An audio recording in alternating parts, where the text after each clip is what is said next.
That's a look at news on 1340 WJOL, the voice of Joliet. All right, thanks very much, Bill. How much sightseeing have you done? Do you travel a lot? It goes. It goes in spurts. I mean, there are some times when we don't see a new state or a new place for a couple of years, and then all of a sudden, a lot of places in 1 year. There you go. Ever gone overseas anywhere? Was to England this spring. Were you really? Yes, first time. Okay. Did you go see the house where Shakespeare's mom lived? No, that was not on the list of things to do. Okay. Well, I've got a story on that, interestingly Okay. enough. That's why I bring this up. Aha, I thought there was a reason. Whether it's a good reason, that's a whole other story, but there's a reason. The gist of the deal is people have gone to this house, okay? Supposedly this is where Shakespeare's mom lived, Mary Arden. Supposedly where she lived, they say 100,000 people each year visit this house and take pictures and go through and the whole deal. Turns out it's not where she lived after all. Oh, no. Sorry. Oops. I didn't go there. Although the funny thing is, it turns out she lived right next door. They got it wrong like by one house. It's just too funny. The admission came after research showed that Shakespeare's mom grew up in Glebe Farm and not in the neighboring home visited and photographed by millions of tourists over the years. It's a trust that owns this house.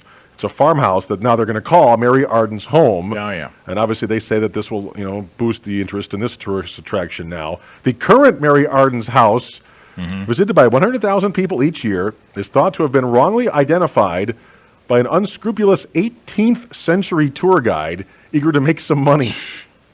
Even back then. Yes. The new research commissioned by this trust unearthed a property deed dating back to 1587, which showed beyond a doubt that Mary Arden lived at Glebe Farm, and not as what is now called the current Mary Arden's house, which is no longer Mary Arden's house.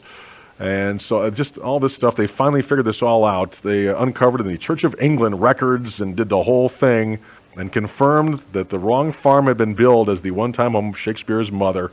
So for anybody who has pictures of the house, if you happen to take a wide shot and you stood like really far back, and you happen to catch the one next door, well, then you've got the actual house, maybe like a corner of it in your picture. You go. Just go into the computer and crop it. Exactly. Go into the photo, picture photo CD or whatever you need to do it, crop it, reprint it, and there you have it.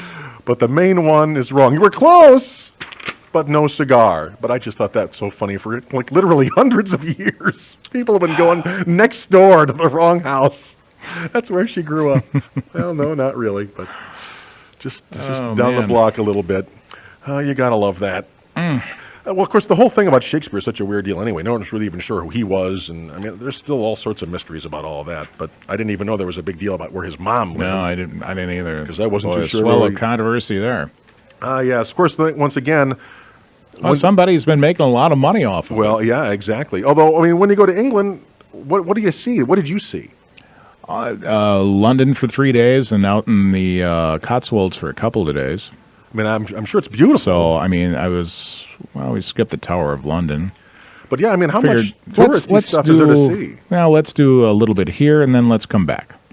Yeah, there you go. So I've got an incentive to go back. Oh, there you go. I mean, like I say, I just think it's probably beautiful, but I don't imagine there's too many things that you actually have to see. I mean, well, I suppose you want to go by, especially for history buffs. I mean, we went on a castles tour. And stuff. I'm sure it'd be really cool. Yeah, Kensington Palace. We toured that, where Princess Diana lived.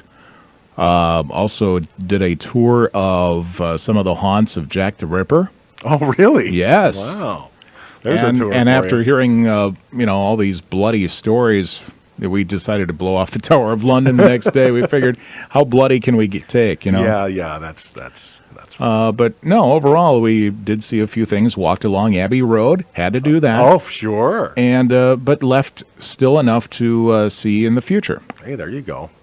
There you go. I just thought I'd pass that along. So if Although I'm sure a lot of people visiting the United States and visiting the Chicago area, or even North Carolina, would love to see where Michael Jordan's mother lives. Well, I suppose. I mean, you never know. I mean, there are just people that would like to do that. Yeah, well, I'm surprised there was many people who would like go to Jordan's restaurant and those kind of things. Just And to expecting to see him. yeah, I know. No. That was the wrong guy I'd expect to see Not. there. No, he slipped in the back door and.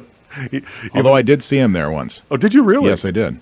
Wow. Coming out of the restaurant. Well, I was going to say, not sitting down and eating. No.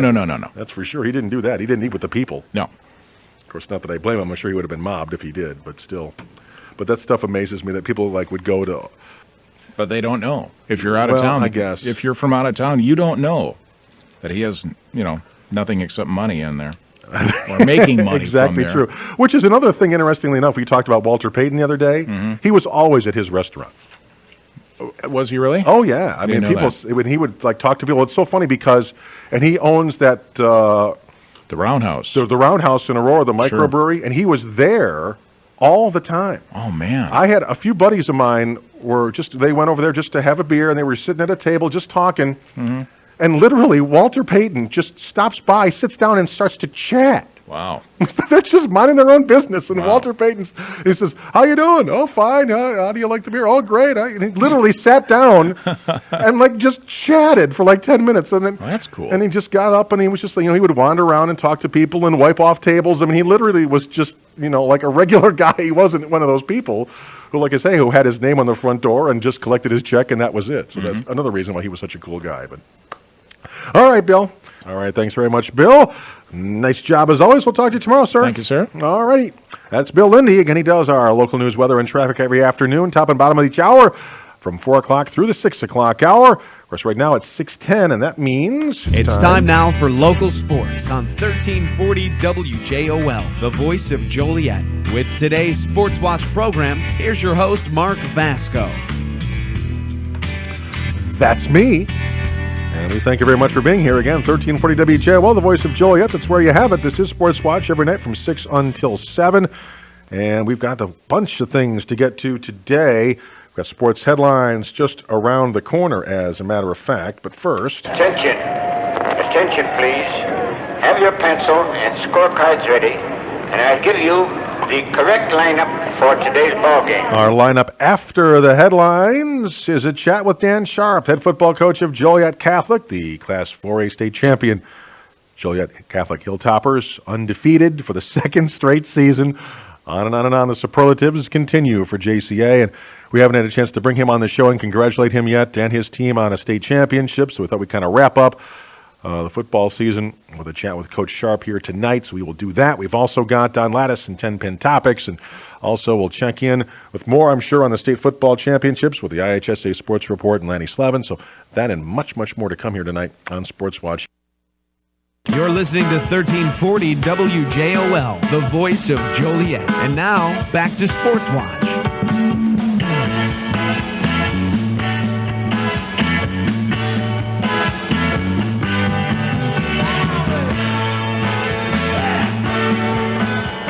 And back on 1340 WJOL, the voice of Joliet here on Sports Watch. Talking to Dan Sharp, victorious head coach of Joliet Catholic. And Coach, wanted to get in touch with you one more time and just kind of wrap up the season and congratulate you on a state title, sir.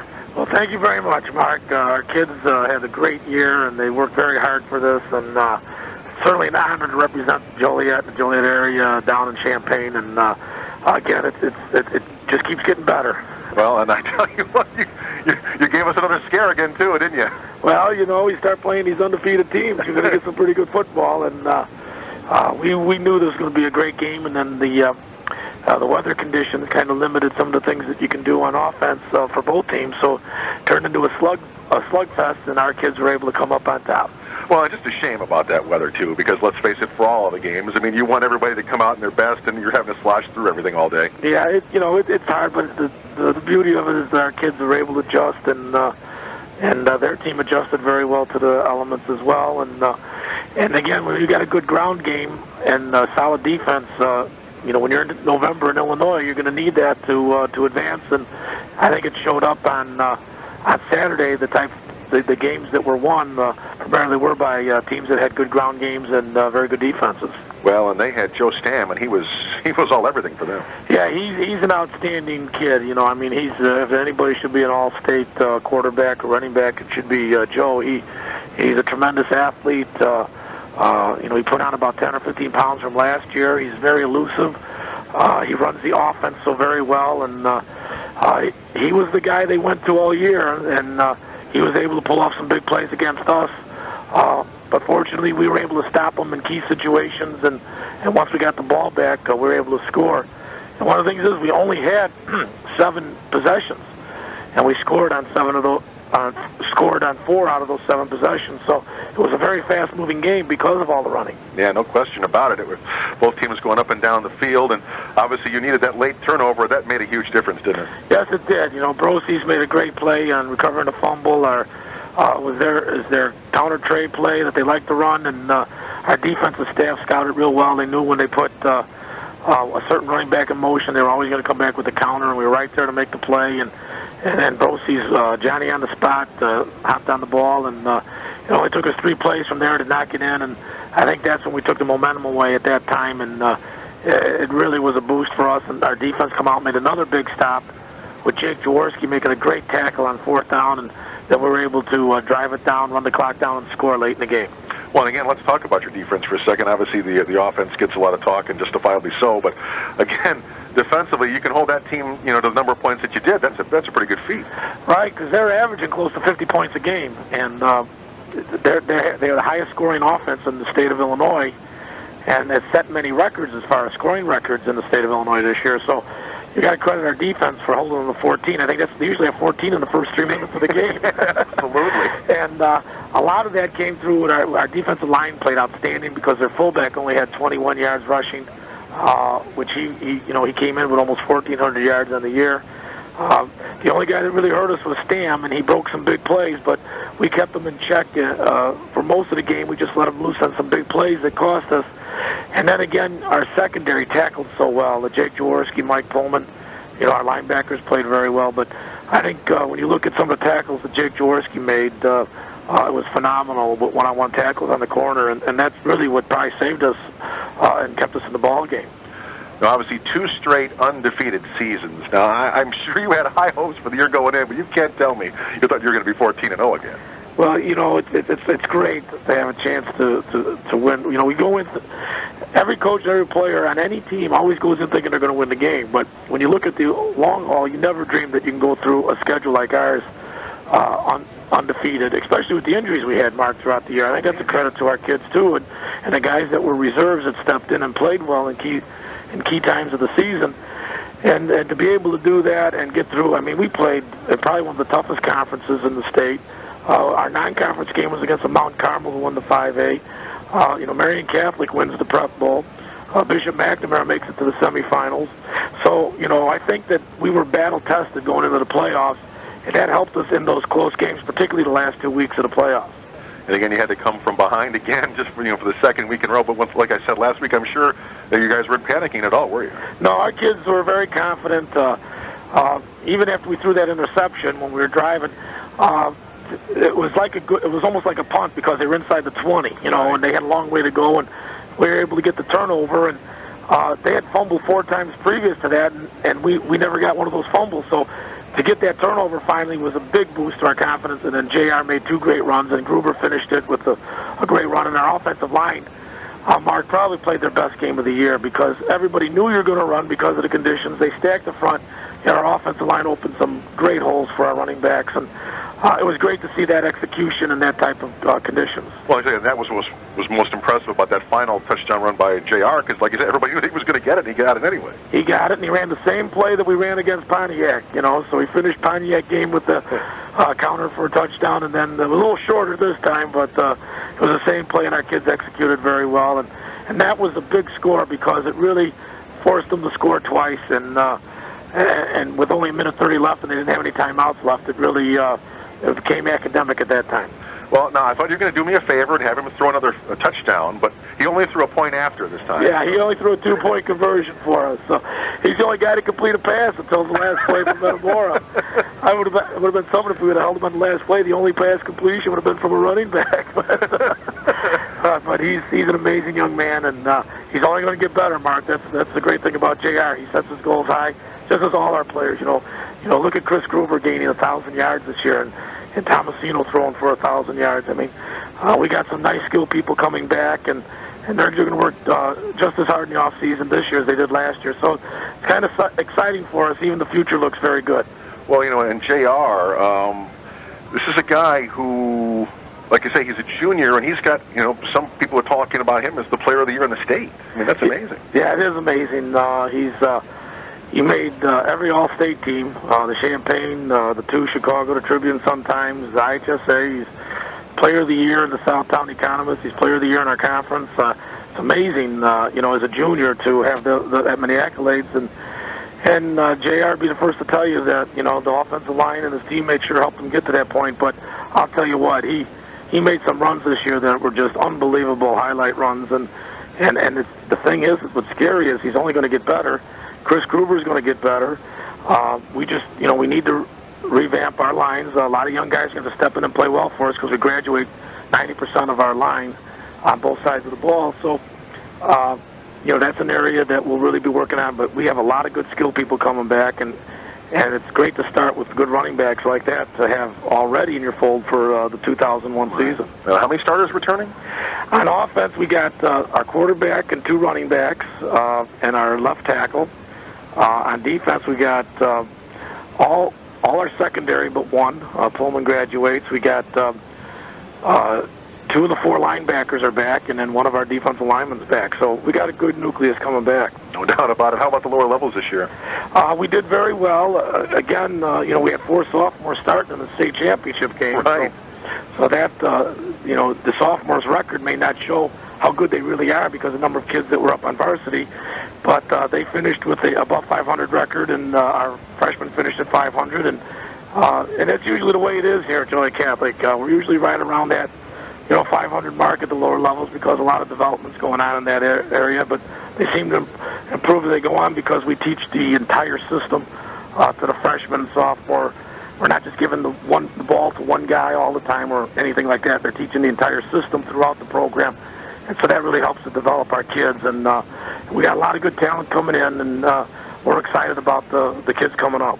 And I know you appreciate the tradition, obviously, that you're a part of now and carrying that on. And it has to mean a lot to you to have Gordy walking the sideline and to be able to give him another trophy. It means the world to me, Mark, because Gordy is such a dear friend, number one, and every opportunity I've gotten in athletics, Gordy has opened the doors for me.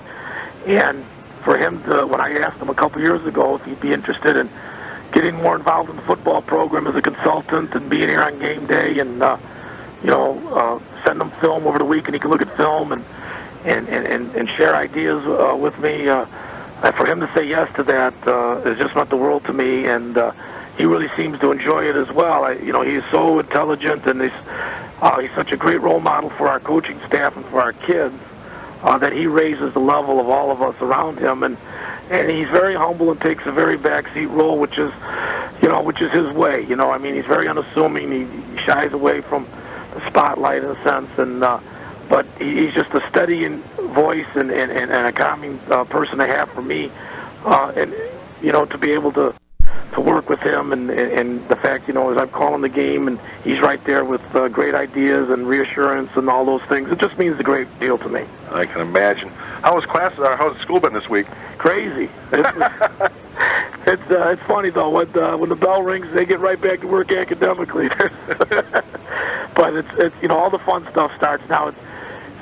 It's like being in the eye of the storm. In your middle of it, you don't get to realize everything that's going on, but then once the season's over, you're able to sit back and reflect a little bit and enjoy the accomplishments that these kids made. And I'm so happy for them. Now there'll be a lot of celebrations throughout the city and the media and things, and at our own school.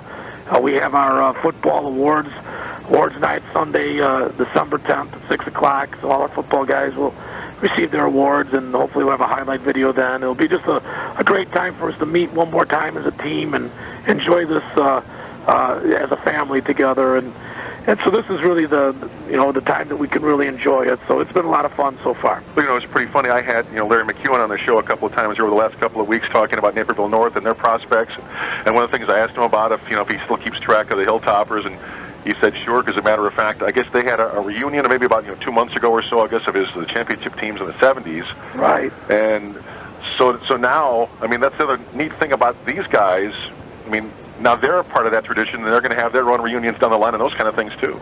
Yes, that's what was so neat. It was back about the middle part of the season. It was in October. We had a beautiful reunion with all the teams from the 70s, and it was such a wonderful time to see all these guys successful and their families and the things that they're doing all across the country. And it was great seeing everybody again. And I mentioned that. I mentioned it to a lot of those alumni. I said, boy, I just hope that we can do it again so our kids could experience this bond that you guys have had for many years. And it is a family-type atmosphere. And I think that's what makes Joliet Catholic Academy so special. It is such a family-orientated place. Our alumni, our faculty, our student body, it just makes it very special. And I know that 20 years down the road, these guys will be having their reunion and talking about the good old days and probably embellishing a few things. But that's the fun of it. Absolutely. Hey, listen, Dan, as always, thanks for your time. Congratulations on a state title, and we'll talk to you soon. Thank you very much, Mark. Appreciate it. All right, Dan Sharp, head football coach at Joliet Catholic. We're coming up after this on 1340 WJOL, the voice of Joliet.